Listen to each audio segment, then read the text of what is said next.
Өнөөдөр бид тэдгээр ухаарлал хайрлсан лекцүүдийн нэг болох 2008 оны 8 сарын 22-нд Франц улсад англи хэл дээр айлтсан Румигийн шүлэг бороонд илбүүлсэн жимсний цэцэрлэг мэт 3 цуврал лекцийн 1-р хэсгийг багшаавын шүтэлцээгээр толиулах хувь тохиолоо. This is another poem from Rumi, and he made poem not just for the sake of amusing himself, you know, right? It's for the sake of educating his disciples or people at large in his time. Now you know Canaan. You know Noah. He has a son, right? Canaan, huh?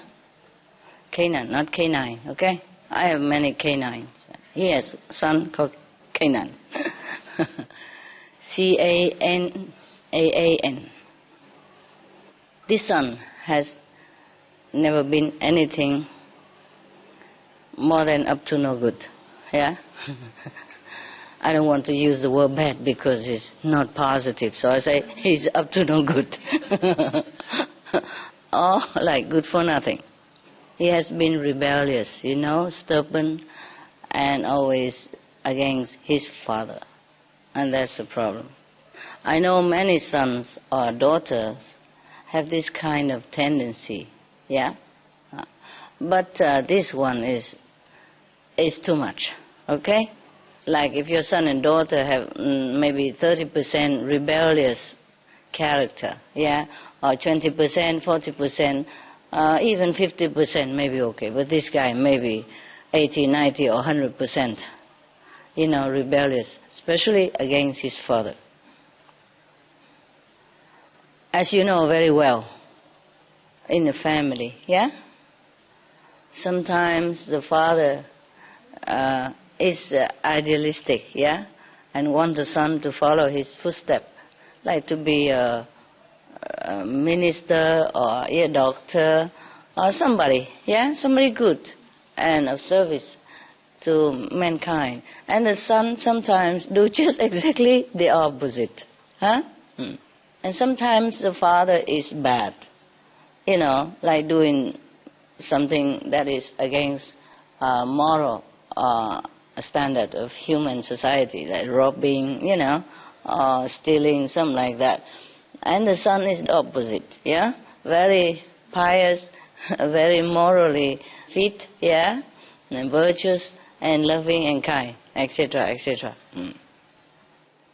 Now, in this story, Rumi wants to illustrate something, like even if one person is your so-called family member, it's not exactly that he or she is a family member. Yeah? Yes. And remember, Jesus also say, who is my mother? Oh, who is my sister? Only the one who does the will of God, then they are my mother or my sister. What it means is love is looking in the same direction, right? If we love somebody or if we are a partner, yeah, then we have to look in the same direction, have the same ideal, and do the same work. The best is the same, but good work, huh? Yeah, not just the same, but no good. Okay, now this is the poem called As the Orchard is with the Rain. He said, don't be like Canaan, son of Noah, who wouldn't get in the ark. You know what it means? When the flood happened, and Noah had already built an ark, yeah, and put, a pair of animals each in his ark already, and all his family member and belonging and necessity and supply for a while, yeah, is all already in the ark. And he come in, but his son did not come in and did not want to. So that's how it is. So Rumi told us that we should not be like Canaan, who wouldn't get in the ark in the time of emergency like that, and still rebels against good intention. Yes. So now, He continued. He was swimming. Kenan was swimming and saying, I hate my father. I won't use that boat. Can you believe that? Maybe he hates his father. But by doing this, he goes not against only his father, but he goes against his life, right?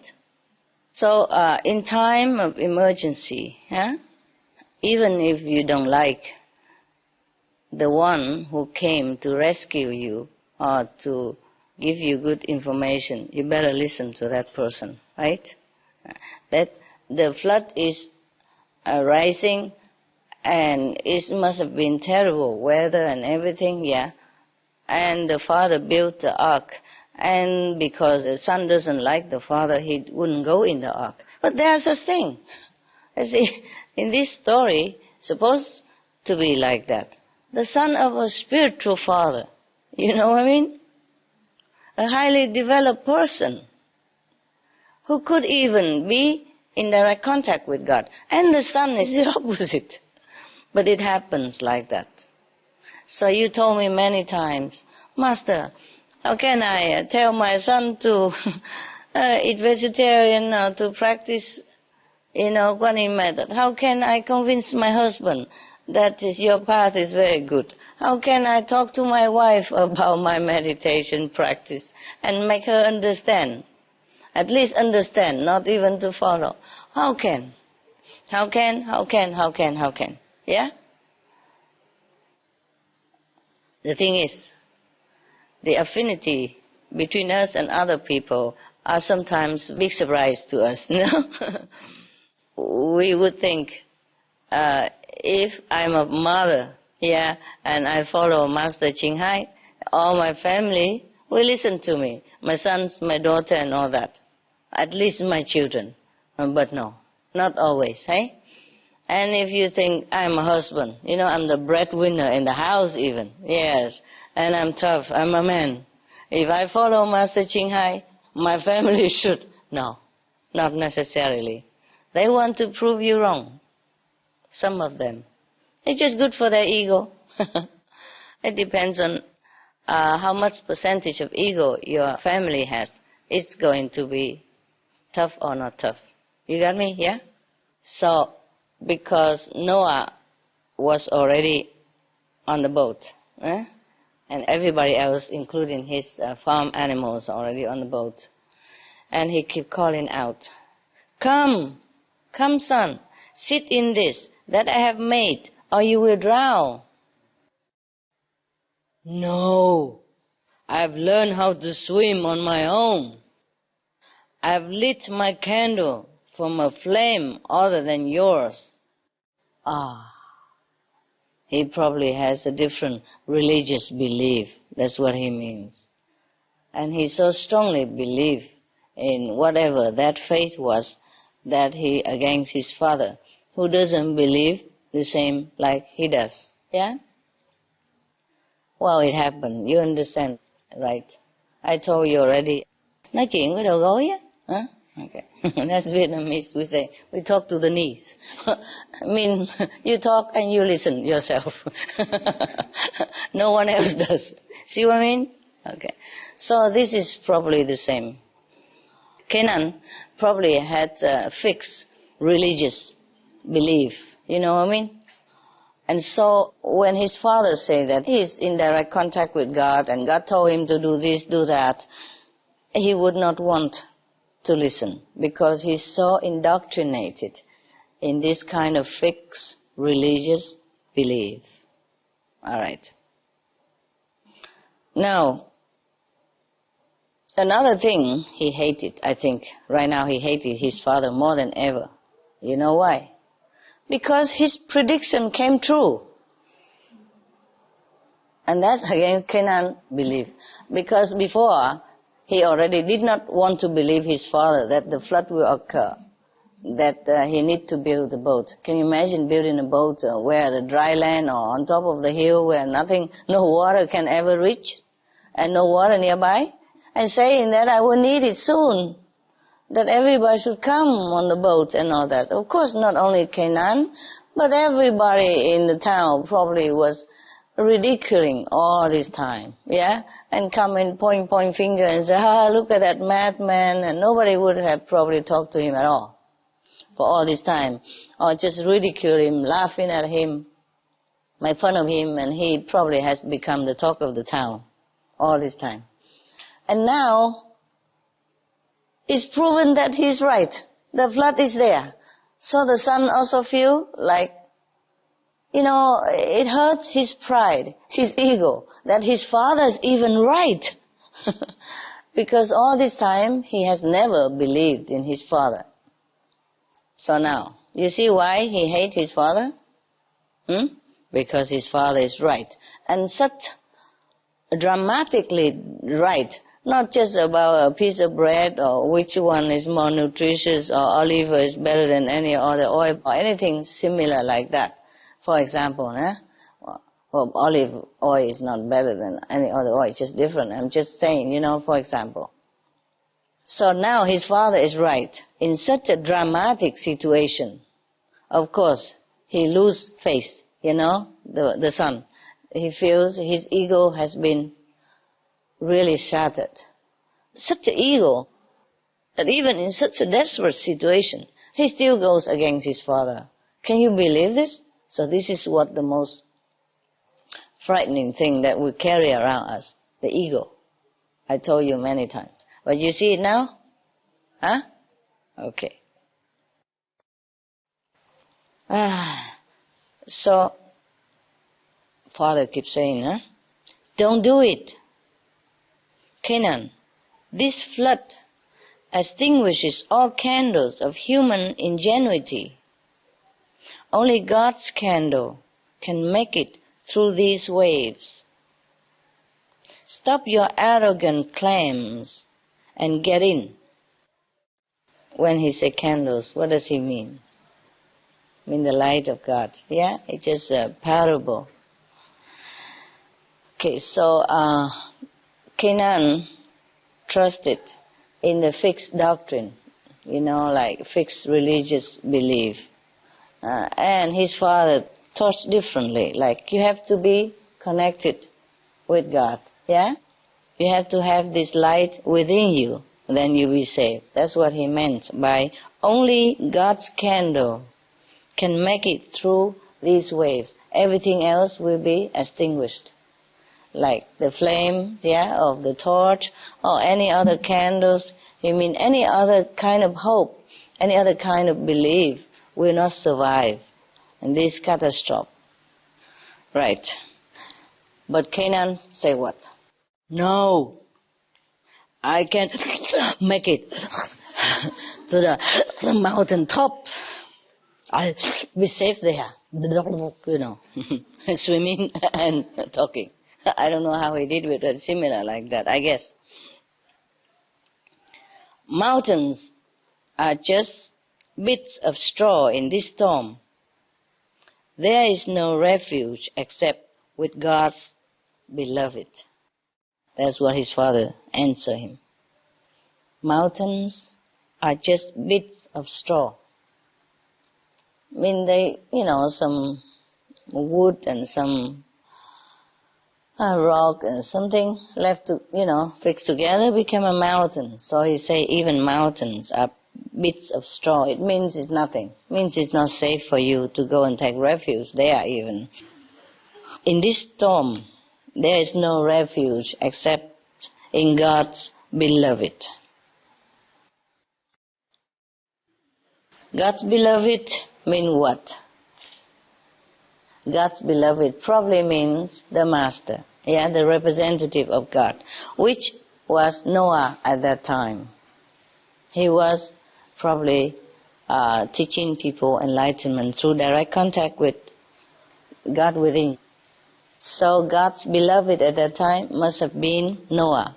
So at that time he revealed to his son his true identity, that like I am God's beloved. He has to at this time, even though his son has never believed him, and he probably has never told anyone up to this moment that he is God's beloved.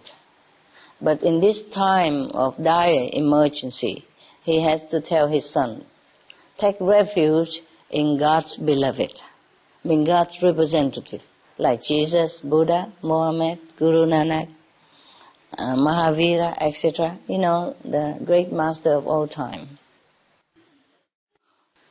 Now, so in this time of emergency and urgency, only God's beloved can save you.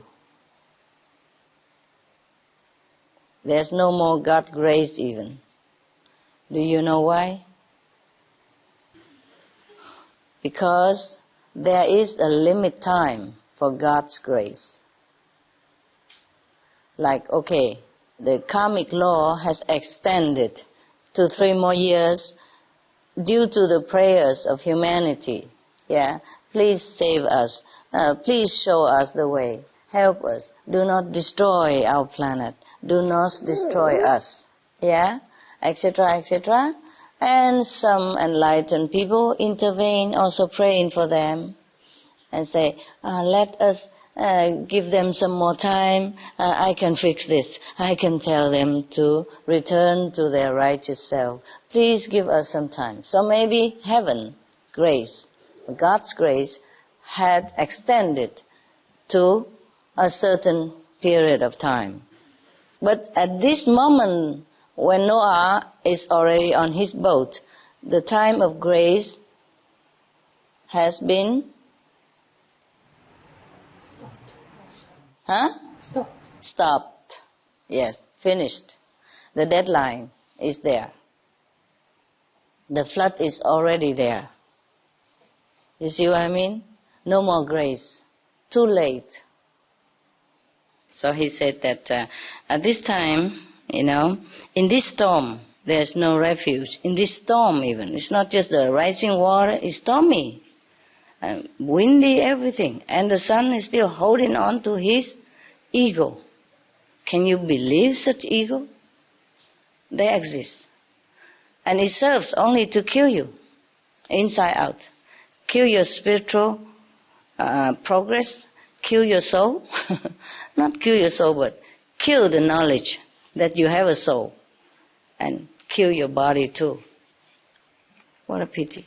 All he does is just step on the boat. And cannot do that. What stops him? The ego. The ego makes him feel like what he believed was correct. And what his father say is incorrect, is not true. And now that he even know that what his father say is true, he against him even more. Because he feels shattered, his ego shattered, his belief shattered. At that moment, he cannot think straight, yeah? He just feels shocked, confused. And his ego doesn't let him admit that he's wrong. Okay, in ordinary circumstance, you can stay there, argue back and forth, yeah?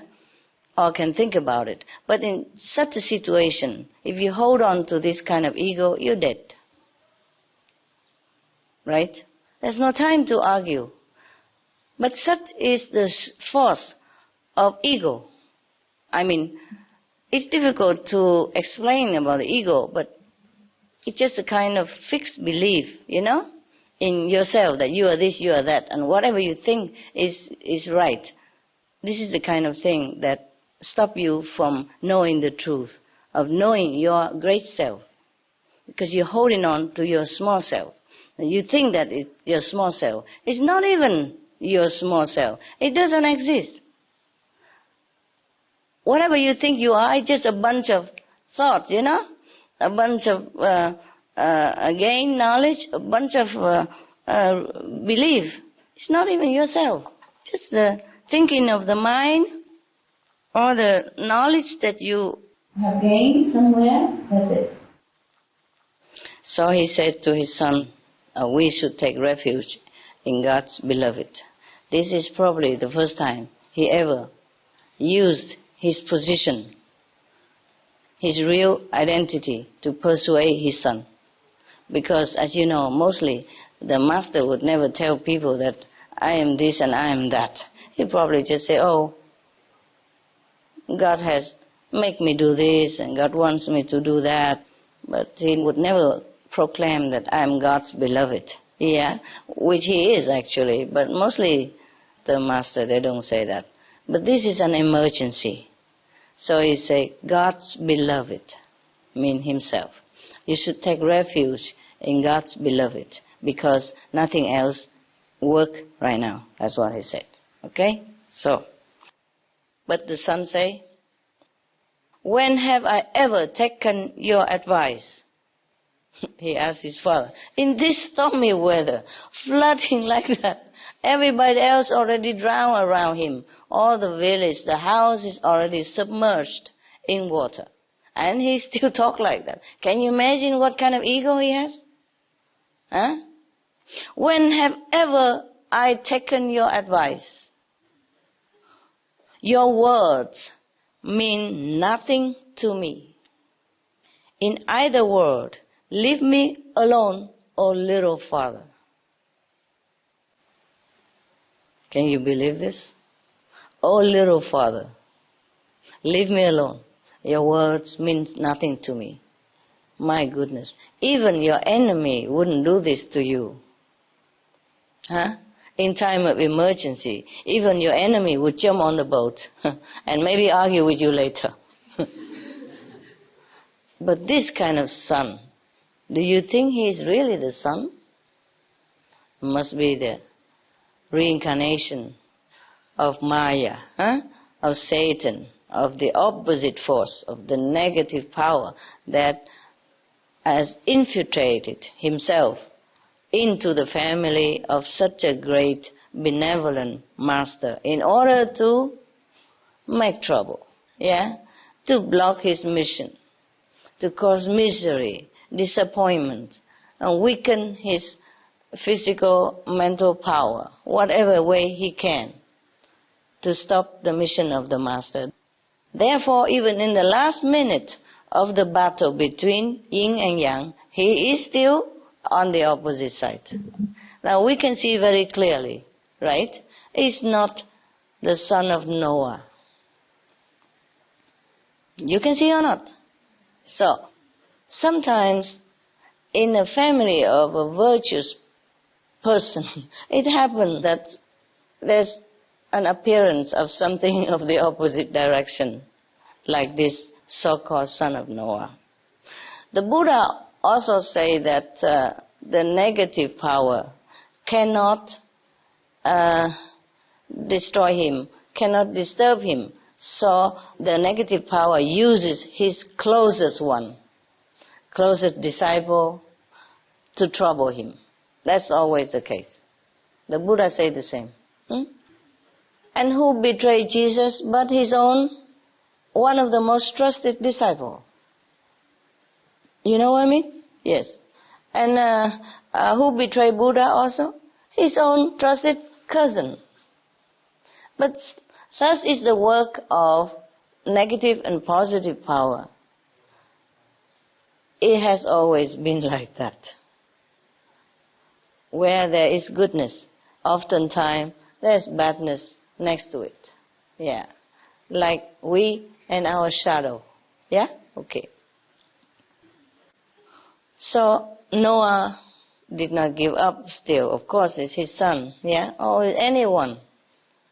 If he see anyone in danger like this, of course he try his best to persuade the person to, to follow him for safety, But so he continued, don't do this, don't do this. This is no time for self-conceit.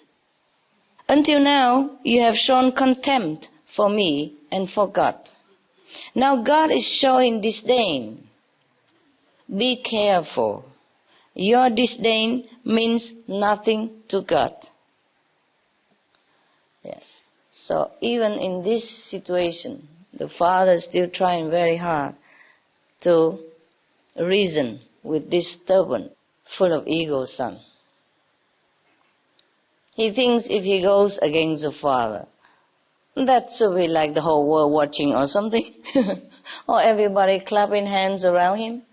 Such is the ego. Even no one there watching. They still to show off. They still want to show that he is right, even at the risk of his own safety. He said, up till now, you show disdain for me and for God. And now it's the opposite direction. That's what he means. God is showing disdain. And your disdain means nothing to God. I mean, please, even, he's so desperate already. He even argues in such a petty thing that please come up, you know. You tell him that it means nothing. Nobody around here. God doesn't care what you think of him anyway. Whether you show contempt for God or for me, nobody cares. God doesn't care. So just come up to the boat. But no. No. God is not begotten. He continued. God has said, young man, don't strut. Old man, don't be proud. Husband, have no lust. Lady, I am not coy. All that helps in my presence is utter and complete helplessness. That means God saying that. Whatever power in God's presence means nothing. So, Canaan replied, Father, you have been saying this for years. Oh God, typical. You must be insane to think I'll listen now. Oh, who is insane? I have my own wisdom. Huh? Such a wisdom. I'm astonished. I have my own wisdom. I don't need your tiresome preaching. Can you believe that? This is typical. It sometimes happens not to such a grave degree, but in some case, you know, even what I say is correct or good. I just take it for granted, you know. So they're already used to with their work and all that, and they think they know everything already. Anyway, is this the same in the family, you know? That's why it's difficult to talk to your husband, your wife, or your children, or your friend, or your, you know, relatives about the path that you're going. Even though it's correct and logical to their ears even if they know it's correct. They just don't want to follow because it's you who said it. Who are you to tell me that you know better than I am? This is the trouble with the ego. And this is how civilizations have perished. That's how many galaxies have been destroyed, disappeared, because of the ego of the mind. Ego is nothing, actually it's just made up of a bunch of, you know, learned knowledge. And then you think it's you, that you know this, you know that. All the knowledge put together, that what you learn from others or societies or books, and you think it's you. You think you know it all. And that anything else is not right. Anything else that you haven't heard of, that cannot be true. Something like that. That's why it's difficult. In a way, I'm lucky because my families all became Kuan Yin practitioners, all by themselves. I have not even come to preach anything to them. I know it won't work. So they just heard about me from everybody else around them. And then they got curious enough, okay, follow me too. I have enough respect from everybody else already, and they know it must be okay. So by the time the neighbors come to tell them that, you know, your daughter has been very famous and great and people revere her and follow her in numbers, then they already have a prepared heart. They already have inner experience already. So I'm blessed with that. I'm lucky. Even though I have not always the opportunity to live with them again or to see them, but we are always together, you know, in the heart. It's very good. Yes. Okay. So the father continued. But what harm will it do to you, my son, to listen just a little longer.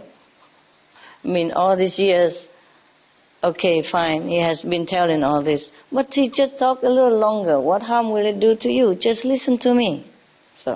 So they were calling back and forth, with Noah never relenting his admonishments to his son. But suddenly a wave came that buried Canaan and tore him to pieces. Oh, ow, terrible. Such a strong wave. Oh God, even a father cannot save the son. Can you imagine how he felt? And a spiritual father, the all-knowing, the all-compassion, all-loving, and cannot even talk to his son to save his life. And he died right in front of him in such a tragic situation and such a horrible death like that. Can you imagine how Noah had felt at that time? Can you imagine? So you're not surprised to see Canaan in this situation, so dead against the father, are you? Not much surprise, huh? Sometimes you experience that in your family, right? Yeah? And I experience it in my surroundings, sometimes with my closest one, or close assistant, or the one that I think would respect my words or love me so much. It's not always true. But this is the price he had to pay for being a master. You see, the Maya cannot hurt him. The king of hell cannot bribe him. Satan can never make him waver in his devotion to God, because he's in direct contact with God. He knows what it is. He has wisdom. He has opened himself. He become one with God. So Satan can never hurt him in any way. Even to kill him, he would not waver. I mean, Noah. Even if Satan punish him, torture him, kill him, he would never have Noah on his side as an evildoer or as one of his subordinates. Just like Jesus say, even the devil come and offer him the 3 words. He say, "Get behind me." Yes? And when Buddha sat under the Bodhi tree and he became enlightened, and the Maya, the king of Maya, also came there disguised as the beautiful woman and dancing around him, half naked, whatever, like stripped, yeah, lap dance, whatever on him, and he doesn't move. He say, "I know who you are," and just bug off. I don't know how he say that in Sanskrit, but I would say bug off. See what I mean? Yeah. So that is the thing. The king of Maya, the king of illusion, knows that no matter what he does to the master, he will not waver, Even give him the kingdom or anything at all. Maybe he take it, but he tell the Maya still bug off. Actually, whatever the master had in possession, it was because of his or her own merit, In the former life, maybe they're charitable and give it a lot to people. So in this lifetime, they may become wealthy, healthy, and have a lot of abundance of food, money, everything. But that is not from the king of illusion, It's not like the Maya come and say, "Bow to me and you have the kingdom. You can rule the world," and all that. And of course the master never bow, never care.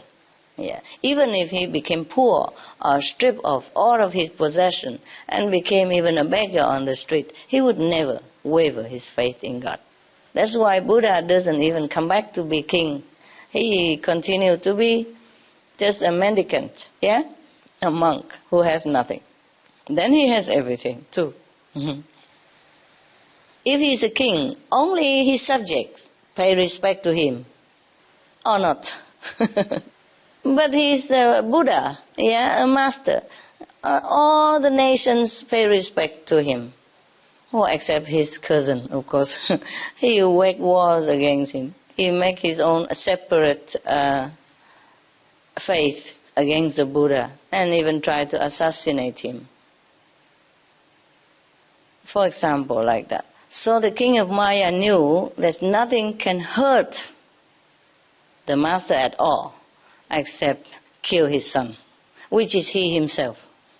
He reincarnated into the family of Noah, become a son, so that he's beloved, and his father loved him and cared for him because he's his son. And then he died in such a tragic way, just to hurt him. The same with many people. When they're frustrated with family members or something goes wrong, they go kill themselves. In some way they want to punish the living. Not just punish themselves. They want to die so that the people behind them have to grieve and blame themselves and be in sorrow forever. Like, how dare you offend me? How dare you did that and this to me? How dare you scold me so much? Now I die, you'll be sorry forever. You will blame yourself forever. You feel guilty forever. Okay. Similar way, the Maya, apart from hurting the master already, but still the master will never give up God to be with him anyway. He tried the best, like hurting the one that he loves, hurting the one that she trusts, something like that. Or turn the person that he or she trusts against the master. That hurt the most. You see? Cannot do anything to the master, just use something else around it to hurt him. This is the thing with Maya, with the negative power. But that is also the price that any master has to pay. Not the same case, but similar situation, or in a different way, always the master has to pay some price. You see? Either with his life, reputation, or the feeling of the heart, anything at all. Anything at all. To be a master, you have to pay, and pay a lot. No matter what you are, no matter how high position you are in heaven, no matter how high the spiritual attainment you have reached, you have to pay in this world for saving people. Because you are interfering with the law of karma. Even though you awaken people, and they save themselves also. But still, you come and tell them how. You come and tell people, hey, look, you listen to me and you'll be free forever from the Maya, from hell, from suffering. You'll be glorious now and in heaven. And the people saw that. It's true what he said. Follow him. And of course the Maya lost.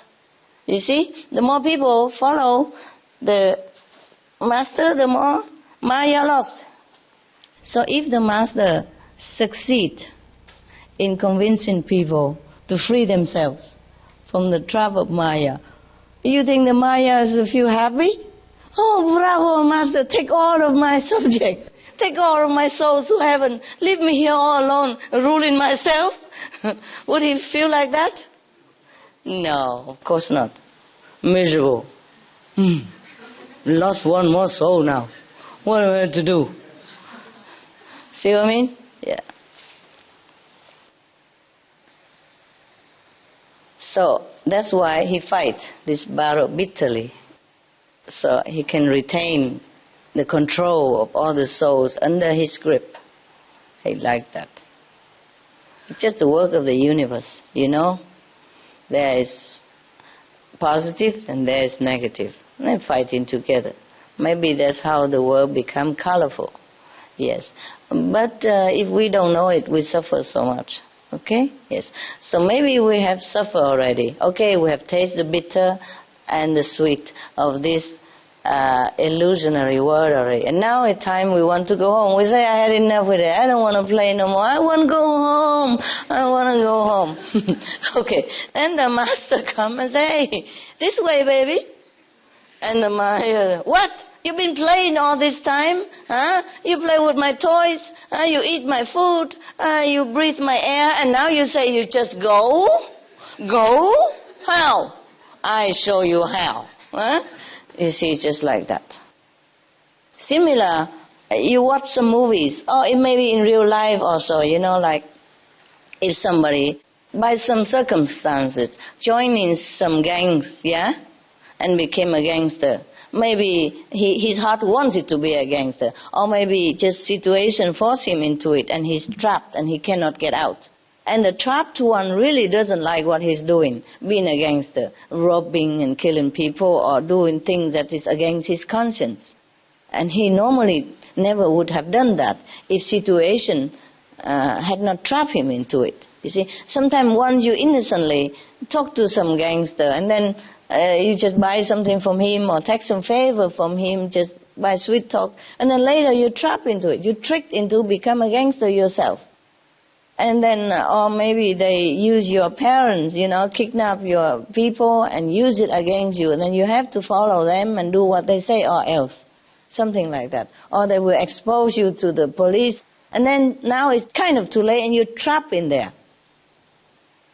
And now you want to get out. It won't be easy. You know that, right?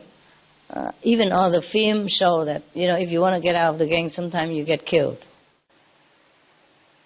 They eliminate you because you're no longer with them. Yes, you so-called betray them. And also they don't want you to go out in case you tell the police about the secret that you know about them, things like that. So you get eliminated.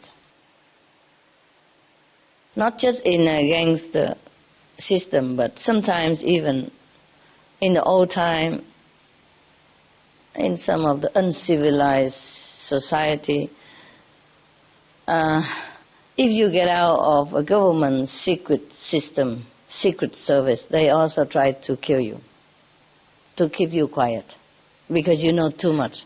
And maybe the things you know is not good to let other people know. Like the things you know are not morally acceptable. It's not even lawful in that country. And then the secret service itself will eliminate you. It's the same. You saw some film, like that. It can be true also in some society, even in some powerful society. It happens. So suddenly you hear, so-and-so, chief of secret service of so-and-so country suddenly just died, murder, shot on the street or in his hometown, even though he ran away to another country already. Yeah, hide away, still cannot hide away. So similar to the souls of humanity, once we're trapped in here, it's difficult for us to get out. And if we want to get out, the person who show you the way also risk his or her life. It's similar. And you also risk also. But because the person who show you the way had the way to protect you. Yes. So you are safe. But the person who showed the way, they are after him. You are just one of their members. But the person who showed the way will show many more members if he's alive or she's alive. So the gangs, will be after the person who showed the way to get out, who protect the ex-gangs member and set him free.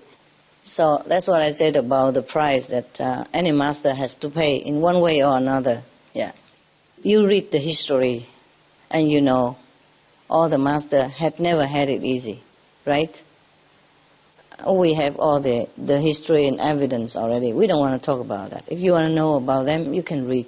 Yeah, okay? You can read in Indian books, yeah, or history. Well, we don't have to read too far. Look at Jesus, huh?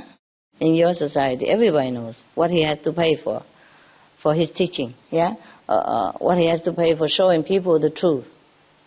What he had to pay for to liberate the souls. Now, so of course, after his son has been buried by the wave and even tore him into pieces, can you imagine what Noah had felt? Even being an enlightened master, it is his own son, you see, his blood and bones die tragically, horribly in front of his eyes like that. And it's right there that he could even help him. It's not like far away. It's right in front of him. And he has the means to help him, to save his life, but he can't. Do you imagine that? Just 1 second, his son is torn into pieces, gone. So, What would you say to God if you're in that situation? You complain, no? You lament, no? You cry.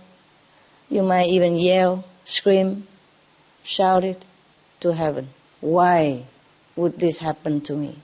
Why does this happen to my son? So let's see what Noah said to God. That would be my situation, of course, but Noah may be different. He's a tough guy. Maybe he react differently. Let's see how he said. Said Noah, "My Lord and my King, you have taken this one from me. Yet many times you promised that my family would be saved." So God answered, "Canaan was not one of yours. Can't you see that he is blue and you are white?"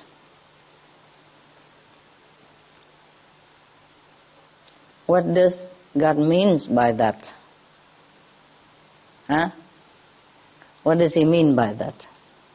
Does he mean that Canaan was born out of wedlock or something? That his color, his skin is blue? At that time, blue mean also black, like dark color.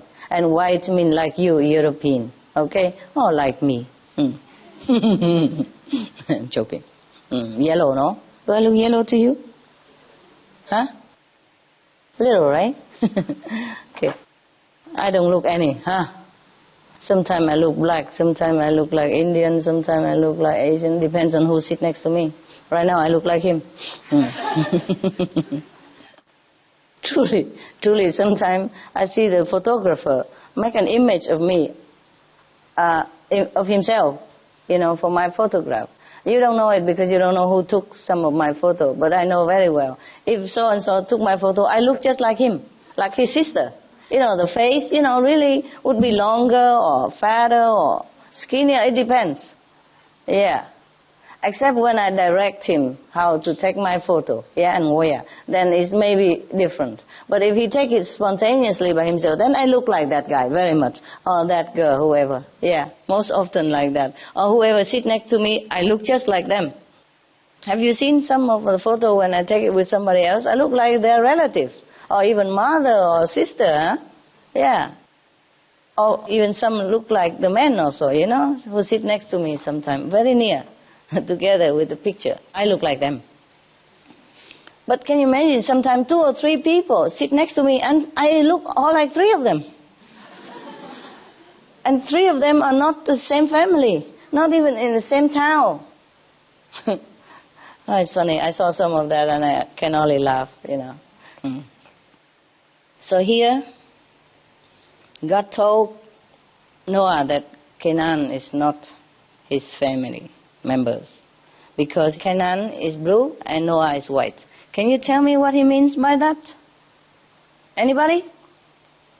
Oh, the wise Buddhas? It is mentioned in the Bible, in Old Testament, that Noah, when he was born into his family, he was an exceptional baby. He had blue eyes and white skin that no one in his family had. Yes. So that's why he was born like this, directly from God. Blessed by God, it seems. But when he bare his children took from his ancestors, perhaps. Oh, so he think Canaan is from his ancestors? Some kids, yes.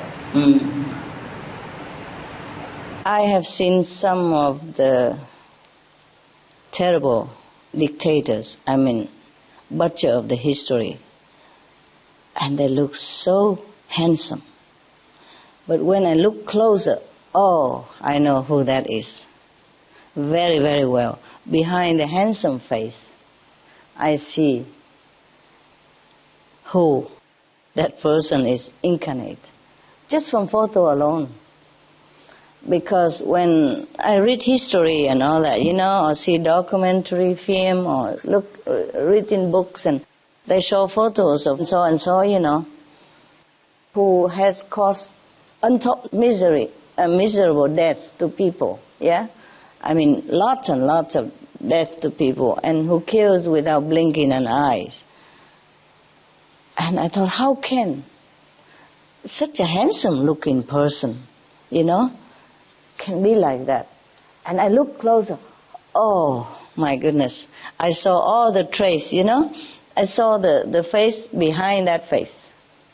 I know he's not from our world, you know. I know he's not from the positive power. He's a king of the negative. He's Lucifer incarnate. I can see that even. Because I could not believe, you know, that any person can be so wicked and so bad, you know. I mean, inside out. And I thought, okay, maybe in a war or something, revolution, sometimes people would die by fighting each other, you know. But it cannot be from the heart of a person who deliberately, you know, orders so many torturous deaths. And so I look at the picture, you know, one of those. I'm not telling you whom. And I look at the first glance, you know, all handsome, you know, very good-looking men. So I shook my head at it. It's not, cannot be true. Because we all imagine, you know, if an evil person must look very ugly or, you know, at least dark looking or something, or have some horn. No, not necessary, but, oh, that guy was so like chisel face, you know. And I look further, it's, oh, jeez. I see the real face. Not like it appear on the photo, but you can see it. You know what I mean? You can see it. That is not the handsome face. It's just the face. But that face is resemble what face? You know, I know that very well. Resemble the devil, truly like that. Without horn, without fang. I can see it very well. Noah, okay. Skin, but his son was darker. Dark skin, of course, yes. Okay, now. There is another episode, may I ask? Tell me. That showed how cold-hearted Kenan was. Yes. In another instant in the family life. Yes. A summer, Noah had collected a lot of grapes, and he ate a lot of grapes. Who eat? Noah. Noah ate a lot of grapes, yes. But grapes were fermented. Yes. So he became drunk. Oh. And he was very happy, and he removed his clothes and started to dance. Understand. So Kenan, when he saw his father, he mocked him. Yeah. And made fun of him. Yes. And ridiculed him. Yes. But his two other sons, when they saw their father in such a weak state and yes. fragile position, yes. took a piece of cloth and covered him. And covered him and comforted him and said, never mind, come and sleep it off. Yes. And put him in his bed. Understand. So this is the sons, the true sons, yes. how they behave. Yes. When they see their father or mother in a fragile state. Yes. It's very easy to kick someone in a fragile state. Yes, yes. But Kenan did that. Yes. He was very cold-hearted. Yes. Even he is the son. So the other two sons are two sons, and this son is really there just to torture him, the Canaan. That's so I told you already. He must have been the devil incarnate then. I told you that. Okay. Anyway, so this is a story in the Bible that your sister has just supplied. You see what I mean? So now you know. It's not just me speaking. It's truly, he is like that already. You know, before this situation happened. So he's there just to make hell for the master, yeah? And in the sun and heart and all that, probably they became fermented, and Noah did not notice that. Yes, so he ate it. And then he became drunk. Yes, it was by accident. And knowing that, the son, of course, should have helped him. Yes. But he didn't. Instead, he mocked him, yeah, and ridiculed him and all that kind of thing, instead of helping him or covering him, because if he remained like that too long, he might die even, you know, being cold and or maybe falling down, and because he's not used to it being drunk. His true sons rebuked this son, saying, this is not the way to treat your own father. Yes, it's correct. He was rebuked. Yes, okay. All right. And even that kind of son, the father, true to being a father, still want to save him so desperately, and still so feeling so much pain when he lost him. So this is the true love of the father. All the father loves their children like that. Not to talk about that he's being a master and being compassionate. He's a true father as well. So in a family matter, he's a true father, a good man. And in a spiritual matter, he is a true awakening saint. But this is the price he has to pay. Living with such a devil as a son, and having to feel his heart tormented when his son died in such a horrible way in front of his eyes like that, and he could not do nothing. So of course God understands that. Eh? So God said to him, don't you see? He's not one of yours. He is blue, I mean dark color, and you are white. In India, they say blue when it's the kind of dark and black, you know? Like they say Krishna also was born a blue color. But it's not blue, they're just dark color, like Indian people. Kind of bluish, I guess, a tint of blue or something. Yeah. So that's why sometimes we say black and blue, you know, dark blue. It's like black too. And God continued comforting Noah thus. When a tooth is rotten, pull it out. It's not a tooth anymore. The rest of your body will be miserable if you don't. I mean, if you don't pull that teeth, rotten teeth out, the rest of your body will be miserable. Be rid of it, even though it was once yours. And Noah replied, I am rid of everything, my Lord, except your essence. You know how I am with you. As the orchard is with the rain, and 20 times more. I mean, the orchard needs the rain so much. Without the rain, the orchard cannot blossom. He said 20 times more than that. I'm with you. I need you. Yes. Living in you, rejoicing in you, like a beggar, receiving all he needs directly from wealth itself, with no one's hand in between. Not united, not separated, perfection. No qualities, no description, no cause. Before the flood and after it, every word I say is of you, in you, from you. As a woman speaks night and day with the ruins of her beloved, where now she lives in perpetual conversation. Like even the husband has died, yeah? But the wife who loves him so much, they still live in his company, in his presence, and talk to him all the time. Because she's loyal to him, that's what it means. He likened himself, Noah, like such a woman, yeah? He always with the beloved, no matter what situation, even after death, because there has never been separation between them. That's what he means. A lover seems to be facing wreckage, but I hear the song of praise coming back from the ruins as an echo of your name. I love your name, in God's name.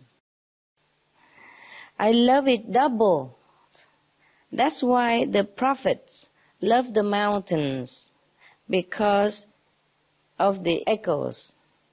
Little low hills won't do. They don't send your name back to me when I say it. Wow, such a devotion and a poet. Who can praise God better than Noah? said God, Noah, Noah, I will raise Canaan and all these others from the dead if you wish. I don't want you to grieve, Noah. So Noah say what? What would Noah say? Guess. Tell me. Are you Christian, by the way? You are, I bet. Many of you. What would Noah say after God promised that he would rise all the dead, including the pieces of his son, Canaan? What would Noah say? What would you say? Please? No? Please do it? No? No. Okay, good. Good boys, good girl. So Noah said to God, no, no, drown me too. Keep drowning me every moment. Your will is my joy. I carry it with me as my soul. I only see you. I am in love with whatever your creating does. You make happiness, and I am grateful. You make disaster, and I am patient. Anyone who loves your making is full of glory. Anyone who loves what you have made is not a true believer. Yes. Okay. Most of us, we love only what He made, yeah? And He makes. Oh, we love this world, we love whatever, you know, that comfort in this world, we love whatever, nice in this world. But we don't love the making of it. Like, okay, God made the flowers, but now God wants to do the making of destroying the flowers, yeah? Or maybe creating something new after that then. That should be God's will, and we should rejoice in it. Because whatever God destroys, God will create again.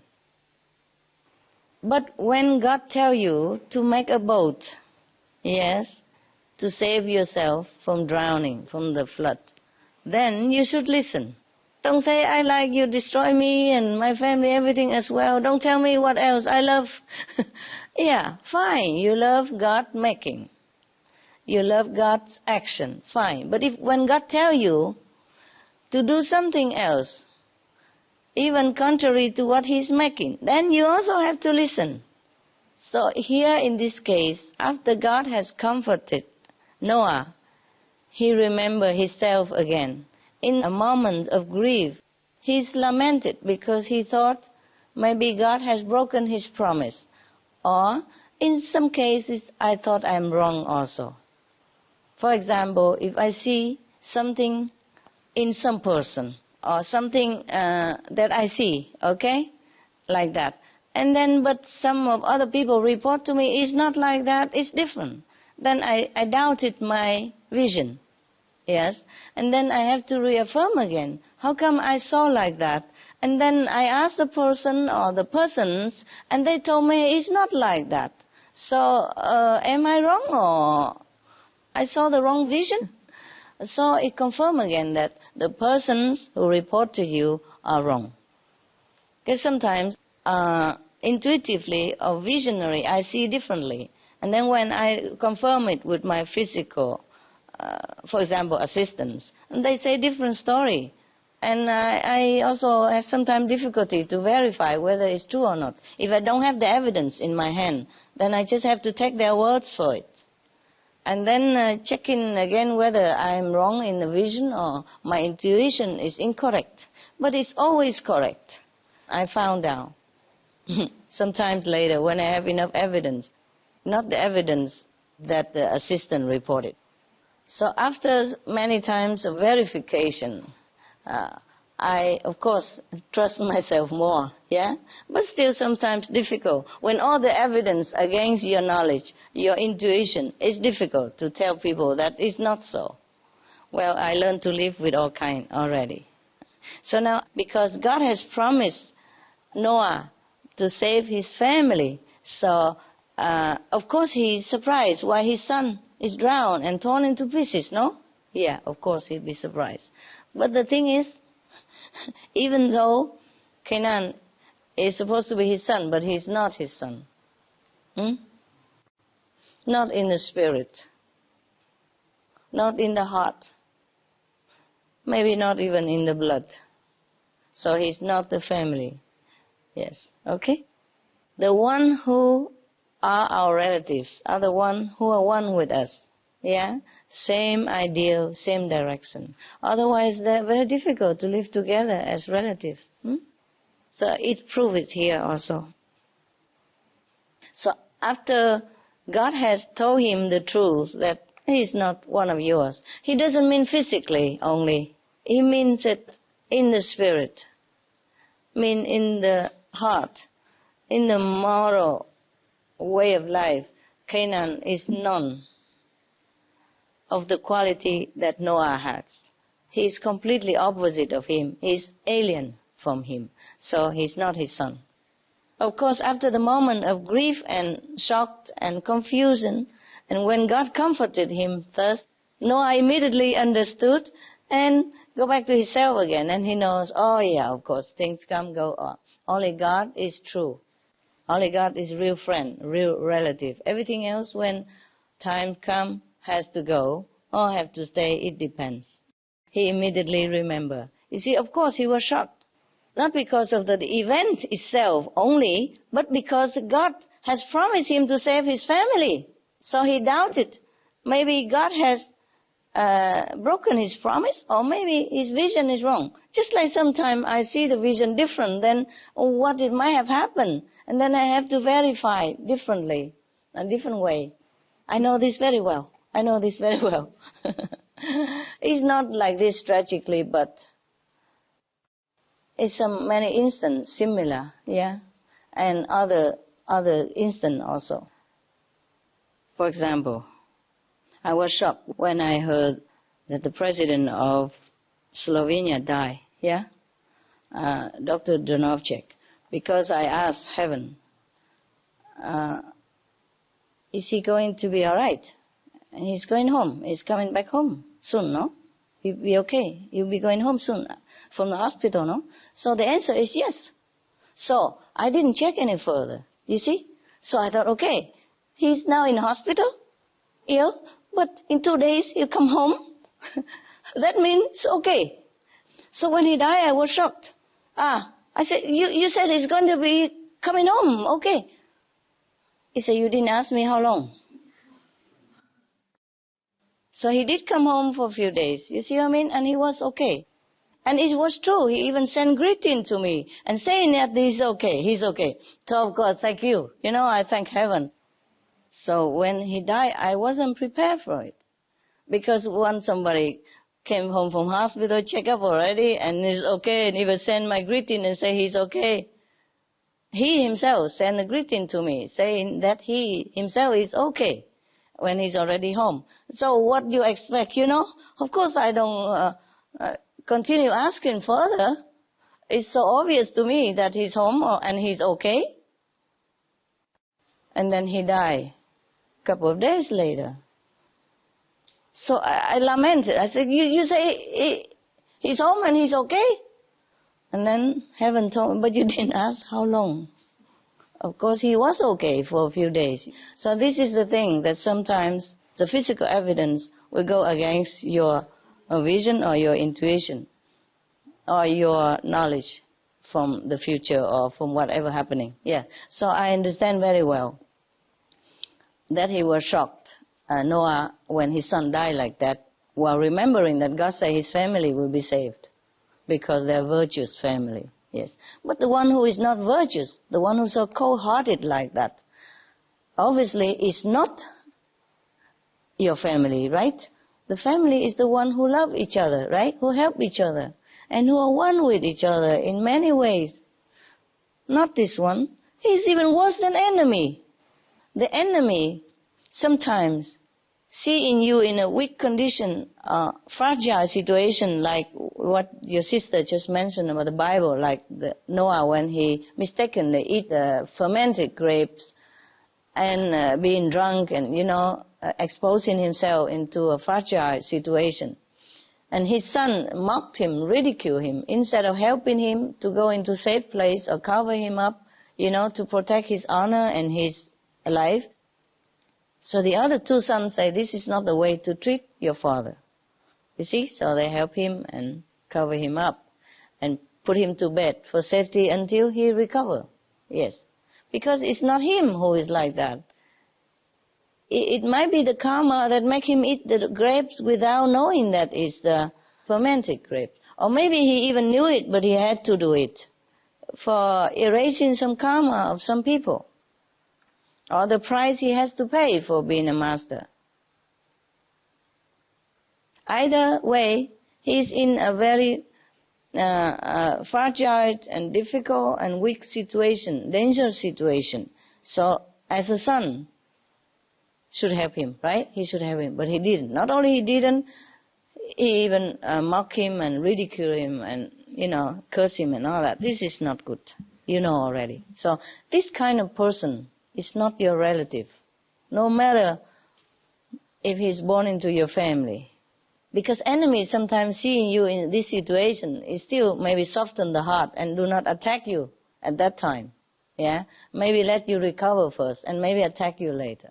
Or even enemy, when in an emergency situation, knowing the danger around, would walk into the boat first, right? And would be thankful even. And then say, oh, I'm sorry we have been enemies all this time, but thank you for saving my life. In the cases, enemy become friends because the enemy help him, the so-called enemy, yeah? Sometimes like neighbors, they have been bickering for years, with each other, but maybe sometimes the house collapse and the neighbor, come and help that person out and save his life, then they become friends forever, yeah? Or sometimes enemies or foes, but happen to help each other in some desperate situation, then they would turn around, become friends and say, thank you for saving my life, thank you for helping me, no? It is normal the case, but not with this guy. He is really a devil incarnate. You can see that. He's there just to ruin Noah's happiness and life, all his life. And so now the time has come that he cannot ruin him any further. Yeah? Then and he destroy his life in such a way as to hurt the loving, compassionate person, so-called his father. But luckily, God is immediately on his side and is always there and enlighten him quickly, yeah? Parting the dark cloud in front of his eyes and let him see the truth. And you see, immediately he's back to himself and he's praising God like always. Like no one has ever can praise God better than that. Such a poetry flowing from his lips, such a joy from his heart, such a gratitude, such a happiness, such a bliss of being one with God, of knowing what God is, and of knowing that everything is all right under His will. Isn't that wonderful? So I do hope that in any of the emergency situation, we can all act like Noah here, and that God always be our comforter and refuge, because nothing else really that's safe for us. As I told you already, maybe the water rise from the sea. Okay, we might think mountain is safer, but who knows? If the water rise too high, the mountain give in also, yeah, and erode it. Yes, too much raining, the mountain will also run away. Damage, ruin, yeah. Too much water and all the earth becomes different shape and broken, or earthquake, everything, and who knows, the fire will come out from the earth. Some hidden volcanoes, might be open. Anything happen. You never can say that mountain is safer than the sea, or the land is safer than the sea. If you have to die in whatever way, you have to. Right? Yeah. Except you take refuge in the spiritual power, in the God within you, nothing else is really safe. And if that God say, okay, your time is up, you go back to me now, go back home now, then we're fine. Yes. But it's not like we can run away from disaster, anyone. See? Even okay, we are safe in the land. How safe? There are cars. Car accident do happen, you know. And sometimes even cooking in oven, the gas explode or electricity short circuit, anything happen. And as we know, or maybe Mark Twain have written it. Is it Mark Twain who said that most people die in bed? Well, Mark Twain, the writer. But anyway, it's true. Even if he wasn't the one who wrote it, it's true. Most people die in bed. Safe. You see, in the house. So where would you run? Okay? So the question is, it's not you die or not die, whether the war ends or not end, but how we die, how we live before we die. Like we die happily, contentedly, knowing that we have lived the very worthwhile and correct, noble lifestyle. You see? So whenever we die, we die. We don't want to live here forever also, because let's face it, our body has a limit. Now, with all the chemical things, the pesticide we took in from the food, our body will not withstand too long anyway. And the teeth will fall down. Okay, now we can make new teeth, but so what? Everything else is going. So if it's a time come, we go. So also it's not like we try to save the physical bodies of the people, but just giving them more time to think about returning to God. More time to get over their preconceived ideas about God, what God is, and how religion should be. And they turn around and return to their original self and save their souls, so they don't have to reincarnate again in another similar planet and worrying about shortage of food and petrol and water rising and ice melting anymore. Because if we're not finished in this lifetime of our karma, we will continue the next somewhere else in the universe. And the suffering will follow us like shadow. We can never run away from it. So okay, planets come and go, people, are born and die. But since I am here, I do the best I can. Okay, if I'm not here, then I cannot do anything. But I'm here already. I help my neighbors, right? Yeah. The whole world is my neighbor. The whole humanity is my neighbors. And I being a good neighbor, I'm trying to save whatever they can, knowing that they are in a desperate situation. I try my best to tell them what to do to save themselves, right? So that's all there is to it, all right? It's not just about physical body. Because some people ask me, why do we have to save the world? Let it go. We have other planets. Yes, other planet we have. We'll be reincarnate again, but the suffering will be the same. Okay, like in an earthquake situation, yeah? I see my neighbor house going to give in. I tell him, get out quick, get out quick. Or if I can, I use a big column somehow to withhold the roof for a while until all the person can get out safe. It's not like I'm trying to save that house. Yes. It's just for people who have time to get out. You see? Yes. And if I can save that house, it's okay too. Yeah? At least people are safe. But if in that situation you tell that person, okay, never mind that house, let it go. We have another house next door. Another house is the same. And people already die in that broken house. And how can they go to the next house? Yeah, and if they go to the next house in an earthquake, they might break also.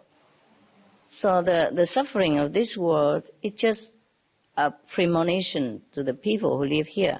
They should know that, okay, if you don't change now, you will have the same next lifetime.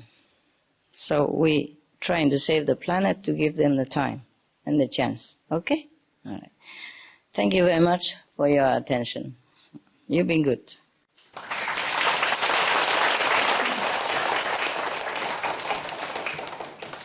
Very good. Okay, guys. I go have breakfast. You take a break or meditate. And go home, right? Tonight or tomorrow? Some tonight? Tomorrow? What did I hear? Tomorrow, huh? And some tonight, right? Some tonight. Little, huh? It's your home, and of course you like to stay. Where else can you feel better, right? And I understand that. I understand very well. I wish you stay forever. But we will stay forever in heaven later on, okay? The thing is, no matter how big my house is, it's never big enough for you to stay forever like the way you want to. I would like you to. You are fun and you're good. And when you're here, you meditate and it's good. Yeah, very, very good for the world, very good for yourself. But we just have to, take turn now, okay? See you later.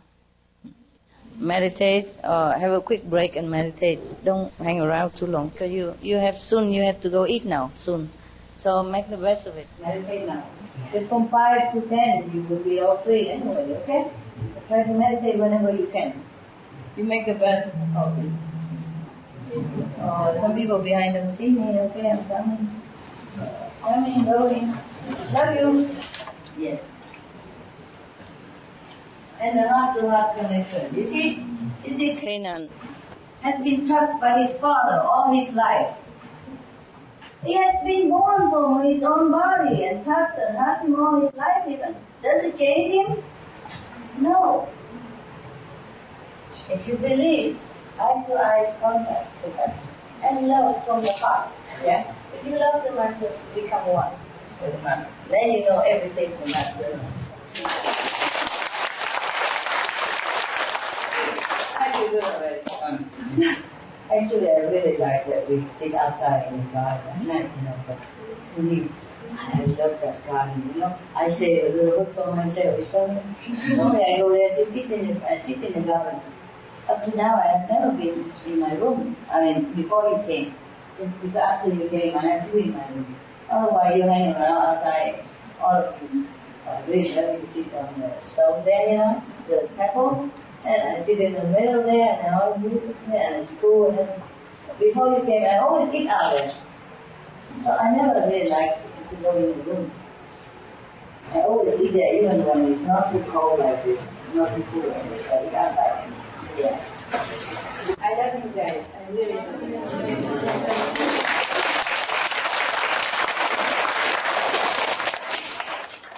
Thank you so much. Yeah?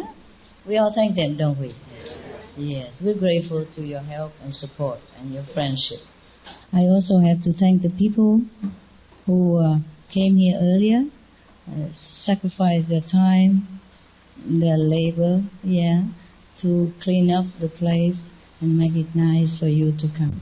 There has been lot of work. They came to work, okay? And now that the place has been reasonably good enough for us, we thank them all, okay? Maybe some of them are gone already, but tell them we thank them, okay? Okay, if you go today, then have a safe trip and see you soon. After we rotate, you can come whenever you want, okay? Provided that the place. After they have all seen me and the desire to see me already subsides somewhat, especially the Chinese people, they have no chance and all that. And then it'll be less, Then we can come anytime, okay? And you will see me soon, don't worry. I make it soon enough because that's why I squeeze a lot right now. Now you are already lucky, you're okay. Only not too many people, but the next week will be a lot more so that people can see me quicker. Every week 2 times. I'll be busy. I won't have time to miss you, sorry.